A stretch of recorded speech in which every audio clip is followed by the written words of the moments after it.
Aba Bapa, kami mengucap syukur buat siang hari ini di tengah-tengah cuaca yang mungkin kurang bersahabat. Tapi kami boleh diberikan kesempatan untuk kami boleh datang beribadah bersama-sama, menikmati pribadi-Mu Tuhan. Engkaulah yang menjadi pusat daripada alasan kenapa kami berkumpul di tempat ini Tuhan. Kami berdoa, kami mau dengar firman-Mu bicara buat setiap kami. Melalui setiap firman yang kami dengarkan, nyatakan keindahan pribadi-Mu Tuhan bagi setiap kami Tuhan. Kami tahu kami perlu Engkau, kami tidak bisa berjalan sendirian Tuhan. Berbicara buat setiap kami, kami butuh tuntunan Tuhan di dalam hidup kami. Kami butuh pertolongan Tuhan selalu dalam hidup kami.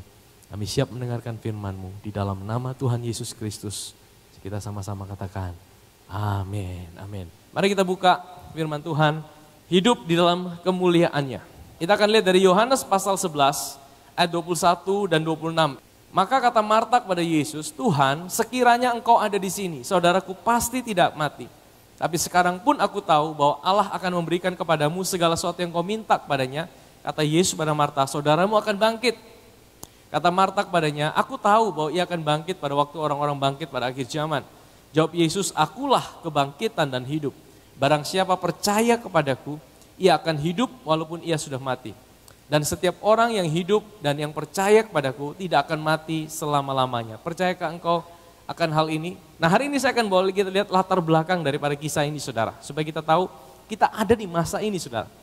Yohanes 11 ayat 5 dan 6. Yesus memang mengasihi Marta dan kakaknya dan Lazarus, kakaknya itu Maria. Namun setelah didengarnya bahwa Lazarus sakit, Yesus sengaja tinggal 2 hari lagi. Katakan 2 hari. 2 hari lagi di tempat di mana ia berada. Kenapa Tuhan menunda 2 hari? Saudara tahu kenapa Injil Yohanes itu spesifik tulis 2 hari? Karena ini menjelaskan bahwa hari ini Tuhan itu sepertinya menunda kedatangannya kepada manusia. Saudara tahu Maria, Marta dan Lazarus ini sebenarnya gambaran kita gereja Tuhan. Gereja yang dikasihi dan dicintai oleh Tuhan. Tuhan rela mati buat hidup saudara. Amin saudara. Tapi saudara tahu, firman Tuhan bilang gini, 1 hari di hadapan Tuhan seperti 1000 tahun. Dan 1000 tahun di hadapan Tuhan seperti 1 hari.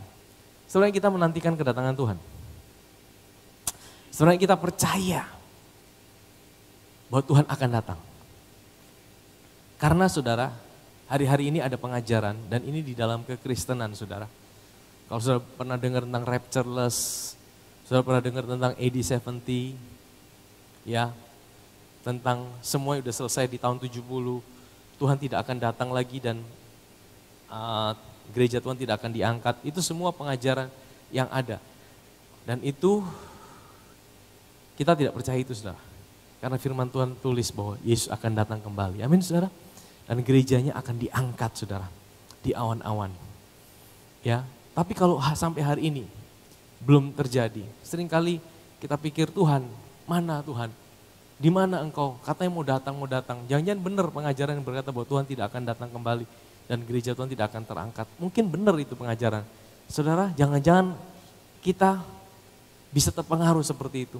Tapi saudara kita harus tahu, kalau Tuhan melakukan penundaan itu datang kembali, bukan karena dia tidak mau datang. Dia mencintai hidup saudara, tapi dia ingin semakin banyak orang yang boleh kenal dia.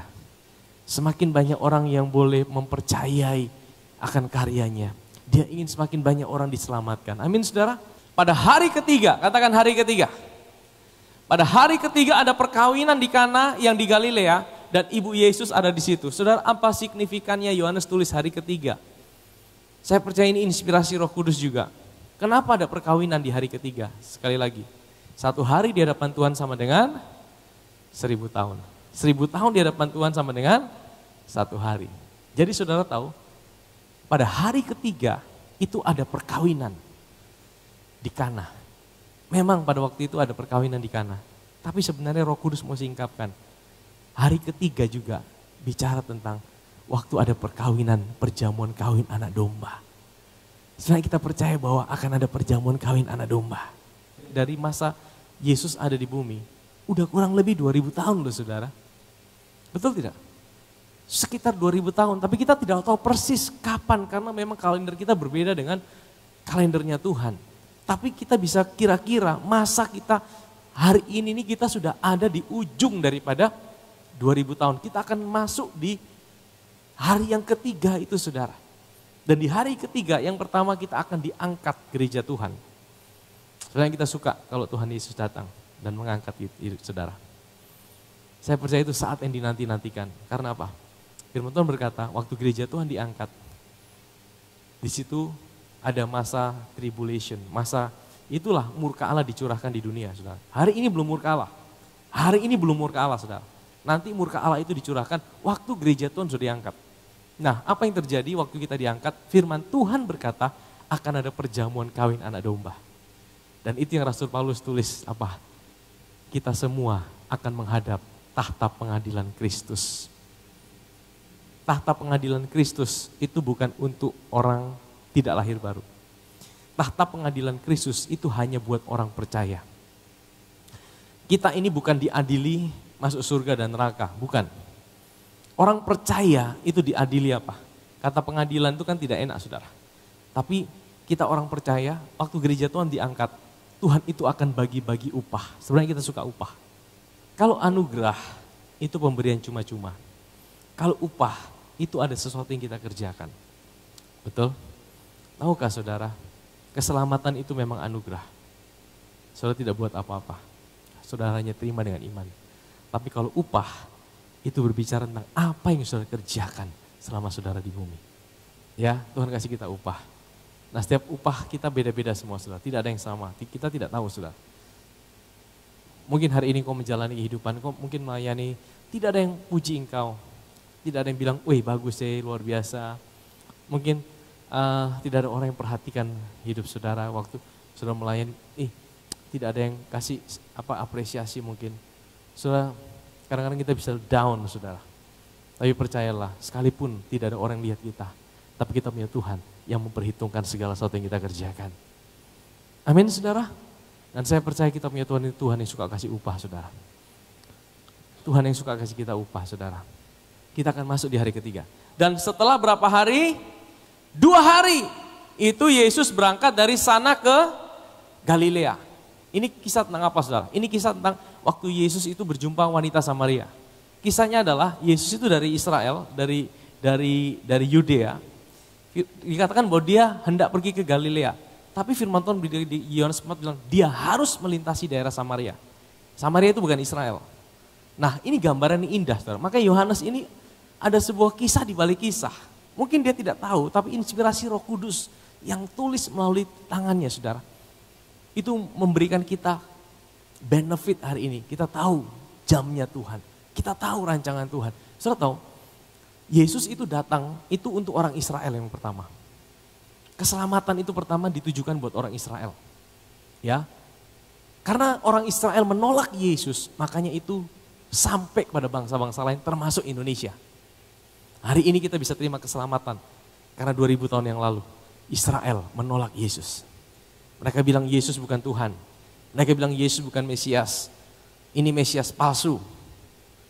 Mereka tolak Yesus, makanya keselamatan bisa sampai pada kita. Nah, saudara, tapi tidak selama-lamanya, saudara. Dia akan kembali ke Israel. Nah, kalau saudara lihat kisah ini, saudara. Yesus waktu dia di Samaria, wanita yang sudah dipulihkan itu, dia jadi penginjil pertama. Dia menginjil di seluruh kota. Dan dia cerita tentang Yesus. Dan waktu orang-orang dengar itu, mereka menahan Yesus berapa lama di Samaria? 2 hari. Mereka menahan berapa lama di Samaria? 2 hari. Ingat, 1 hari sama dengan 1000 tahun sama dengan, ini gambaran, Yesus ada, anugerah itu hari ini ada buat bangsa-bangsa lain, udah kurang lebih 2000 tahun. Dan setelah 2000 tahun, dia akan kembali ke Israel. Kapan itu, saudara? Setelah pernikahan anak domba, dia bagi-bagi upah, 7 tahun masa tribulasi, masa kesusahan besar, firman Tuhan bilang apa? Dia akan turun ke bumi. Dan dia menghabisi antikris. Dan akhirnya apa? Dia akan memerintah sebagai raja 1000 tahun. Di mana? Yerusalem. Itu tertulis, saudara, di firman Tuhan. Ya, kita percaya itu akan terjadi. Amin, saudara. Hosea 6 ayat 2. Ia akan menghidupkan kita sesudah berapa hari? 2 hari. Pada hari yang ketiga, ia akan membangkitkan kita dan kita akan hidup di hadapannya. Ia akan menghidupkan kita. Dalam bahasa Inggrisnya dikatakan, dia akan mengangkat kita. Memang kata pengangkatan tidak ada di firman Tuhan. Kata rapture itu tidak ada. Tapi tersiratnya banyak, saudara. Ya, kata trinitas juga tidak ada. Tapi tersiratnya banyak, betul? Firman Tuhan itu bukan hanya tersurat, tapi tersirat, saudara. Kata rapture tidak ada, tapi dari sini kita bisa lihat terangkat. Dia akan menghidupkan, bahasa Inggrisnya dia akan mengangkat kita. Setelah 2 hari, setelah 2000 tahun, saudara. Dan kita akan hidup di hadapannya. Amin, saudara. 2 Petrus 3 ayat 8, ini tadi saya baca. Akan tetapi saudara-saudaraku yang kekasih, yang satu ini tidak boleh kamu lupakan, yaitu bahwa apa? Di hadapan Tuhan, 1 hari sama dengan 1000 tahun, dan 1000 tahun sama seperti 1 hari. Amin. Jadi kalau ada orang yang sampai, kenapa ayat ini bisa muncul? Karena Petrus menubuatkan tentang masa kita hari ini. Akan ada banyak orang-orang yang mulai mengolok-ngolok apa yang kita percayai. Mana katanya Tuhan mau datang, mana katanya Tuhan mau datang, mana katanya pengangkatan, mana katanya rapture. Makanya Petrus tulis begini, jangan lupa, di hadapan Tuhan itu 1 hari sama dengan 1000 tahun. Kalau Tuhan berjanji, dia pasti datang kembali. Amin, saudara. Karena ini pengharapan kita. Satu-satunya yang kita belum alami dalam hidup ini, yaitu kemah kita ini belum dikasih ganti yang baru. Dan kita menantikan saat itu, saudara. Ya, dan kita hidup di hari yang kedua, mau masuk hari yang ketiga. Ya, sehingga apa? Kita akan lihat kisah daripada Lazarus. Kisah ini menggambarkan situasi kita. Maka masgiulah pula hati Yesus. Hati Yesus sedih. Kenapa Yesus sedih? Yesus sedih bukan karena dia tidak bisa bangkitkan Lazarus. Yesus sedih karena gara-gara dosa manusia itu hidup menderita. Gara-gara dosa manusia hidup terpisah dengan Allah. Gara-gara dosa manusia itu harus hidup di bawah kutuk. Dan salah satu kutuk itu kematian, saudara. Yesus sedih, saudara. Dan dia turut merasakan kesedihan daripada manusia. Maka masgiulah hati Yesus. Lalu ia pergi ke kubur itu. Kubur itu ada sebuah gua yang ditutup dengan batu. Kata Yesus, angkat batu itu. Katakan, angkat batu itu. Marta, saudara, orang yang meninggal itu berkata kepadanya, Tuhan, ia sudah bau. Sebab 4 hari ia mati. Jadi 4 hari itu sudah melewati masa-masa tidak ada mati suri lagi, saudara. Mati sungguh-sungguh. Jawab Yesus, bukankah sudah kukatakan kepadamu, jikalau engkau percaya, engkau akan melihat kemuliaan Allah. Ya, jadi katakan batu, angkat batu itu, engkau akan melihat kemuliaan Allah. Apa itu batu? Hari ini saudara tahu kemuliaan Allah ada di mana? Kemuliaan Allah itu bukan di luar sana. Saudara tidak perlu cari kemuliaan Allah di mana-mana. Kemuliaan Allah itu ada dalam hidup saudara. Karena kerajaan Allah itu ada dalam hidup saudara. Saudara tahu waktu Yesus datang ke bumi, dikatakan kerajaan Allah sudah dekat. Kerajaan Allah sudah dekat. Karena apa? Yesus belum mati dan bangkit. Dia belum tinggal dalam hidup saudara. Memang udah dekat. Tapi hari ini bukan lagi kerajaan Allah sudah dekat. Kerajaan Allah ada dalam hidup saudara. Karena kerajaan dalam hidup saudara, kemuliaannya ada dalam hidup saudara. Amin. Cuma bagaimana kemuliaan itu bisa dinyatakan. Nah, di sini Yesus bilang, angkat batu itu. Supaya apa? Supaya kemuliaan Allah bisa dinyatakan. Nah, kita akan belajar. Biarlah Alkitab menjelaskan Alkitab. Apa itu batu itu, saudara? Di dalam terjemahan asli, kata batu itu litos. Katakan litos. Kalau saudara punya Alkitab, ya, yang ada bahasa aslinya, saudara bisa klik di situ akan keluar bahasa aslinya. Dan bahasa asli dari batu di sini adalah litos. Saudara tahu di dalam bahasa Yunani itu ada beberapa kata batu. Petros itu juga batu. Ya, makanya Petrus itu dikatakan di atas batu ini. Di atas batu karang ini. Petros itu batu. Petra itu juga batu. Petra itu batu besar, saudara. Ya. Petros itu juga batu. Tapi Alkitab menggunakan kata litos sebagai batu di dalam Yohanes pasal 11. Ya. Kata Yesus, angkat batu itu, angkat litos itu, saudara. Supaya engkau melihat kemuliaan Allah. Nah, kata litos itu juga dipakai di dalam firman Tuhan ada beberapa kali. Dan ini dipakai di dalam 2 Korintus pasal yang ke-7, dipakai oleh Rasul Paulus, saudara. Pelayanan yang memimpin kepada kematian terukir dengan huruf pada apa? Loh batu. Nah, kata batu di sini adalah litos. Namun demikian, kemuliaan Allah menyertainya waktu ia diberikan. Sebab sekalipun pudar juga, cahaya muka Musa begitu cemerlang, sehingga mata orang-orang Israel tidak tahan menatapnya. Jika pelayan itu datang dengan kemuliaan demikian, betapa lebih besarnya lagi kemuliaan yang menyertai pelayanan apa? Roh. Saudara tahu, kata litos digunakan di dalam 2 Korintus pasal yang ke-3 ini oleh Rasul Paulus menjelaskan tentang pelayanan yang memimpin kepada kematian. Itu terukir atau tertulis di atas 2 loh batu. Menurut saudara yang tertulis di atas 2 loh batu itu apa? Yang terukir, saudara, apa, saudara? Hukum Taurat. Lebih ininya lagi 10 perintah Allah, betul? Saya jelaskan sedikit secara garis besar. Orang Israel itu pernah hidup di dalam zaman perjanjian hukum Taurat. 1500 tahun mereka hidup dalam zaman perjanjian hukum Taurat. Hukum Taurat itu apa sih, saudara? Hukum Taurat isinya adalah tuntutan-tuntutan atau hukum-hukum yang harus dilakukan oleh orang Israel. Jumlah totalnya ada 613 aturan. Kalau orang Israel bisa lakukan dengan sempurna, maka orang Israel itu dapat berkat dari Tuhan. Orang Israel itu dicintai sama Tuhan. Kamu akan menjadi bangsaku. Kamu akan aku angkat. Kamu akan aku cintai. Kamu akan aku kasihi. Tapi kalau kamu gagal satu saja, maka aku akan mengutuk hidupmu. Aku akan meninggalkan engkau. Karena hukum Taurat itu fokusnya bukan Tuhan. Fokusnya kepada manusia. Intinya adalah kalau orang Israel bisa mampu, maka dia bisa diberkati. Intinya adalah kekuatan manusia. Saudara tahu, sebenarnya Tuhan itu tidak pernah rancangkan kita, manusia itu hidup di bawah sistem seperti itu. Transaksional itu, saudara. Tuhan itu tidak pernah rancangkan, kalau engkau baik baru aku baik loh. Kalau kamu setia baru aku setia loh.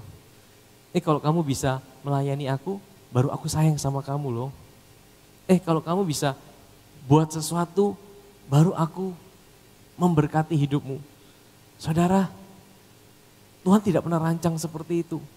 Itu sistem hukum Taurat, saudara.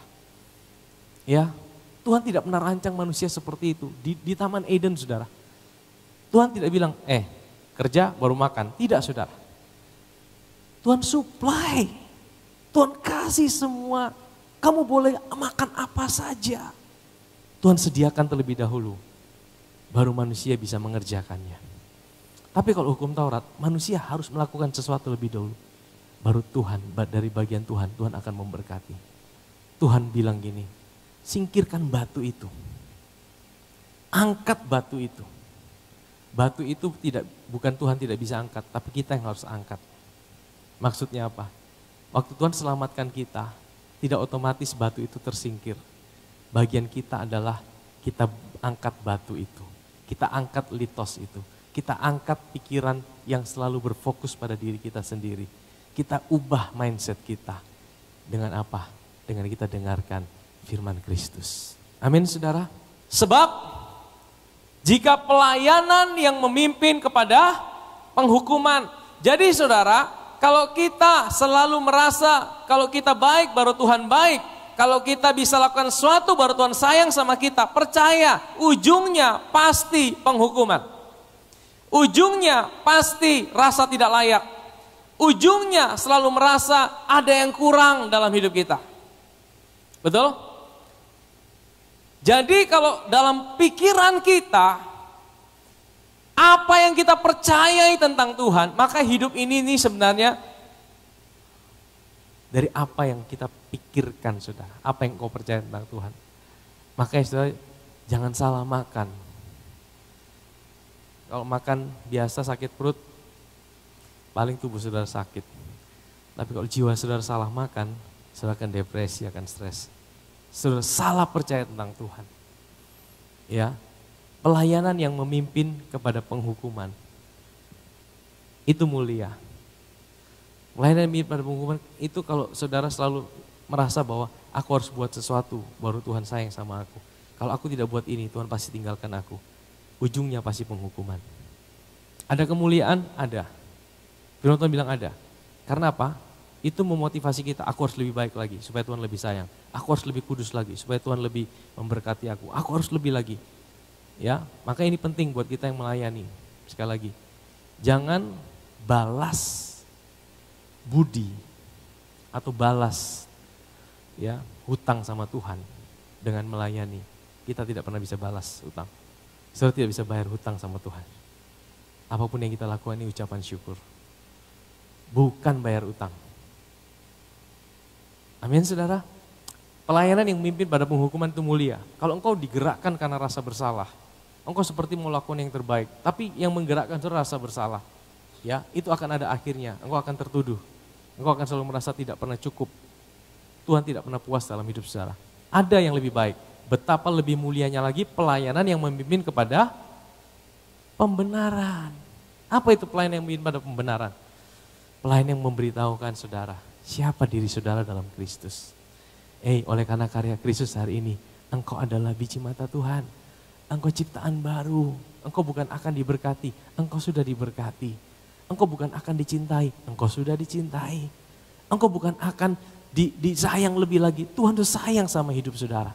Sampai engkau merasa Tuhan sudah sayang sama hidup saudara, itu yang memotivasi saudara untuk mengasihi Tuhan, untuk melayani Dia, untuk melakukan segala sesuatu buat Tuhan.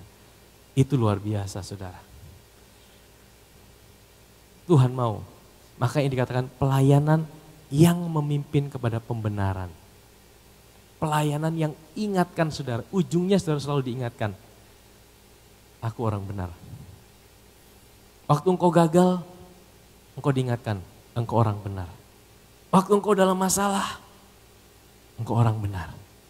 Orang benar itu jatuh 7 kali dia akan bangkit kembali. Amin. Waktu engkau dalam situasi yang sulit, engkau orang benar. Waktu engkau sedang ada di puncak gunung, engkau orang benar, jangan sombong.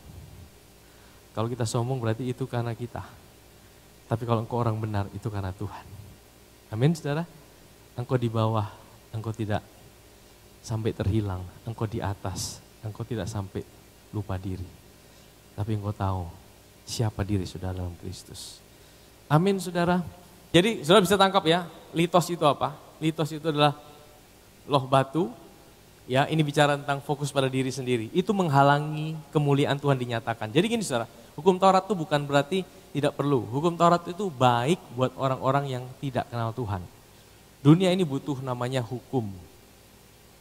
Lu melanggar, kena sanksi, pidana. Ya, kenapa? Karena bagus, membuat efek takut mungkin ya. Tapi itu buat orang-orang yang di luar Tuhan, ya. Dan mereka belum kenal Tuhan. Hukum Taurat itu baik kata Rasul Paulus. Makanya kalau orang mati belum kenal Tuhan, dia mesti ditutup dengan hukum supaya apa? Baunya tidak keluar. Kalau mayat itu tidak ada tutupannya batu, saudara, dia akan bau, betul? Makanya harus ditutup. Tapi kalau kita orang hidup, tidak perlu ditutup batu. Justru batu itu harus disingkirkan, betul? Supaya apa? Supaya kemuliaan Tuhan bisa kelihatan. Kalau batu itu ada, batu itu tidak, itu menutup kemuliaan Tuhan. Maka kita sebagai orang percaya kita tidak perlu lagi hukum Taurat. Itu buat orang-orang yang belum kenal Tuhan. Bagi kita, hari ini Tuhan itu sudah ada bersama kita. Hubungan kita dengan Tuhan tidak ditentukan dari hukum-hukum seperti itu. Amin saudara. Dan sesudah berkata demikian, berserulah Yesus dengan suara keras, Lazarus, marilah keluar. Orang yang telah mati itu datang keluar, kaki dan tangannya masih terikat dengan kain kapan, mukanya tertutup dengan kain peluh. Kata Yesus pada mereka, bukalah kain-kain itu dan biarkan ia pergi. Saudara bayangkan kisahnya. Jadi Lazarus setelah batu itu diangkat, Yesus bilang, Lazarus keluarlah. Jadi kira-kira Lazarus keluarnya seperti apa saudara? Melayang. Tuhan angkat dia. Saudara tahu Betania itu tempat Lazarus itu agak di bawah, kuburnya itu di bawah. Jadi waktu Yesus panggil dia, itu Yesus ada di atas. Lazarus, keluarlah. Dia melayang terus. Ini gambaran bagaimana kita nanti akan diangkat sama Tuhan. Amin saudara, kita juga akan terangkat saudara. Nah, waktu Lazarus itu sudah bangkit, dia ada kehidupan di dalam dia. Tapi dia masih terikat dengan kain kapan. Ini gambaran dari apa? Waktu kita lahir baru, kita ini sudah baru. Tapi seringkali dalam hidup ini masih ada ikatan-ikatan manusia lama, sifat-sifat dosa. Itu masih ikat hidup kita, tapi itu bukan kita. Itu cuma ikatan-ikatan. Berapa banyak kita yang sudah lahir baru tapi kita masih, kayaknya kecenderungan aku untuk masih jatuh dalam dosa kok masih ada ya. Kayaknya aku kok masih cepat emosi ya. Kayaknya aku masih dagingku masih kuat ya. Saudara tahu itu apa? Itulah kain kapan yang mengikat Lazarus. Dia sudah bangkit, dia sudah hidup. Tapi dia tidak bisa bergerak bebas, karena apa? Karena ada ikatan kain kapan itu. Nah itu harus dilepaskan, tapi lepaskannya bukan ditengking. Lepas, tidak bisa saudara. Kalau saudara kerasukan setan bisa ditengking. Tapi kalau saudara karakter saudara masih ada sifat-sifat dosa daging, itu tidak bisa ditengking. Tengking sampai suara habis juga tidak bisa keluar saudara. Itu hanya bisa diselesaikan dengan apa? Saudara dengar tentang dia. Ada dua cara sih sebenarnya, saudara berusaha berubah, melepas sendiri, atau saudara dilepaskan, diubahkan. Mana lebih enak? Saudara berusaha lepas sendiri atau dilepaskan? Pasti lebih enak dilepaskan. Bagaimana kita diubah sama Tuhan. Nah, perjalanan kita, waktu kita lahir baru, roh kita sudah baru. Tapi dalam jiwa kita, itu masih ada namanya sifat-sifat dosa, itu daging. Nah sifat-sifat dosa itu bisa diubah sama Tuhan. Waktu kita selalu dengar tentang dia. Waktu kita selalu dengar tentang Injil. 2 Korintus 3 ayat 18 berkata gini. Dan kita semua mencerminkan kemuliaan Tuhan dengan muka yang tidak berselubung. Dan karena kemuliaan itu datangnya dari Tuhan yang adalah Roh Kudus ada dalam hidup kita, maka kita diubah, katakan diubah. Apa bedanya diubah dan mengubah diri? Kalau kita mengubah itu artinya kita yang mengubah. Kalau diubah berarti ada pihak ketiga yang mengubah hidup kita. Amin saudara, mana lebih enak diubah atau mengubah? Kalau mengubah kita harus pakai plan, kita harus pakai target. Saya harus berubah, saya harus berubah, saya harus berubah. Tapi firman Tuhan katakan kita bukan mengubah, tapi kita diubah. Kalau kita diubah, itu berarti itu akibat waktu kita memandang Yesus. Waktu kita dengar tentang dia. Maka saudara perhatikan apa yang saudara dengar dalam hidup ini. Perhatikan dalam setiap hari hidup saudara. Apa yang saudara pilih saudara masukkan dalam jiwa saudara. Apa yang saudara pilih untuk saudara dengar dalam hidup ini. Karena itu yang akan menentukan Roh Kudus itu bisa bekerja mengubah saudara atau tidak. Lazarus itu dalam bahasa Ibrania itu juga artinya Eliezer. Eliezer itu adalah artinya penolong. Siapa penolong dalam hidup kita hari ini? Roh Kudus. Roh Kudus itu akan bekerja ketika batu itu disingkirkan. Batu itu apa? Kekuatan diri kita. Selama kita masih pakai kekuatan diri kita, Roh Kudus tidak bisa bekerja, saudara. Tapi selama kita mulai fokus pada Yesus, selama kita mulai lihat pada Yesus, Roh Kudus itu mulai bekerja dan dia akan mengubahkan hidup saudara dan saya. Amin, saudara. Nah, ada satu lagi kata litos itu muncul di dalam Alkitab kita, yaitu di dalam Matius pasal 4 ayat 3 dan 4. Lalu datanglah si pencoba itu. Siapa pencoba itu? Siapa pencoba itu? Iblis atau setan. Dan berkata kepada Yesus, jika engkau anak Allah, perintahkanlah supaya batu-batu ini menjadi roti. Kata batu di sini adalah apa? Litos. Tapi Yesus menjawab, ada tertulis manusia hidup bukan dari roti saja, tapi dari apa? Setiap firman yang keluar dari mulut Allah. Jadi iblis itu dia mencobai Yesus dengan cara apa? Yesus sebagai manusia, dia mencobai apa? Itu ada batu tuh, itu ada litos tuh. Jadikan itu makananmu. Jadikan itu sumber yang buat engkau kenyang. Kalau kita lihat dari arti di balik artinya, litos itu adalah kekuatan diri, usaha diri. Litos itu berbicara mengenai kekuatan diri sendiri. Jadi sebenarnya dia menguji Yesus, dia mau bilang sama Yesus, Yesus ya, biarlah jadikan kekuatan dirimu sendiri itu sebagai sumber kepuasan atau makanan yang bisa memuaskan hidupmu. Saudara tahu dengan cara yang sama, strategi iblis itu dalam hidup kita juga gitu saudara. Sampai hari ini, ya dia tidak pernah berubah. Bukan cuma Tuhan Yesus tidak pernah berubah, iblis juga tidak pernah berubah strateginya. Dia selalu pakai tipu daya. Tipu dayanya apa? Saudara lihat di Taman Eden kan ada 2 pohon. Kenapa dia tidak suruh makan pohon kehidupan? Karena pohon kehidupan mengarahkan mata manusia memandang pada Yesus. Pohon pengetahuan mengarahkan mata manusia memandang pada dirinya. Habis makan pohon pengetahuan, manusia sadar dirinya telanjang. Selama ini kan dia tidak sadar, dia tidak lihat dirinya. Strategi yang sama. Yesus itu litos tuh, batu tuh. Ubah itu jadi roti. Dia mau ubah pandangan Yesus. Padahal ini Yesus loh saudara, tapi dia sebagai manusia. Lihat itu. Kekuatan diri itu sebagai, sadar diri itu sebagai kekuatan, sebagai sumber makanan. Dengan cara yang sama. Pikiran kita setiap hari di-trigger. Mau pilih mana? Pohon pengetahuan atau pohon kehidupan? Mau sadar diri atau sadar Kristus? Mau sadar kekuatan diri sendiri atau sadar pada kekuatan Kristus? Itu setiap hari kita diperhadapkan. Iblis pakai itu saudara. Ya, saudara, terus kemudian apa? Yesus menjawab apa? Ada tertulis, manusia hidup bukan dari roti saja, tapi dari apa? Setiap firman yang keluar dari mulut, firman yang baru Yesus terima, yang masih fresh from the oven apa?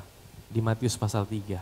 Matius 3 ayat 16-17, sesudah dibaptis, Yesus segera keluar dari air dan pada waktu itu juga langit terbuka dan ia melihat roh Allah seperti burung merpati turun ke atasnya. Lalu terdengarlah suara dari sorga yang mengatakan apa? Inilah anakku yang kukasihi, kepadanya lah aku. Firman yang baru saja, 1 pasal sebelumnya yang didengar, inilah anakku yang kukasihi. Iblis kasih hilang kata yang dikasih. Karena apa? Karena dia punya strategi. Dia itu pandai memutarbalikkan firman. Iblis tahu firman loh saudara. Saudara dan saya kalah kalau mau tahu firman. Dia lebih tahu. Masalahnya dia akan kasih pelintir sedikit sampai kita tertipu. Ya, tujuan dia pelintir ayat itu apa? Supaya kita meragukan Tuhan dalam hidup ini. Karena apa? Selama kita tidak meragukan Tuhan, selama kita sadar akan kasih Tuhan, selama kita tetap percaya Tuhan mencintai kita, strategi iblis tidak akan bisa kena dalam hidup kita.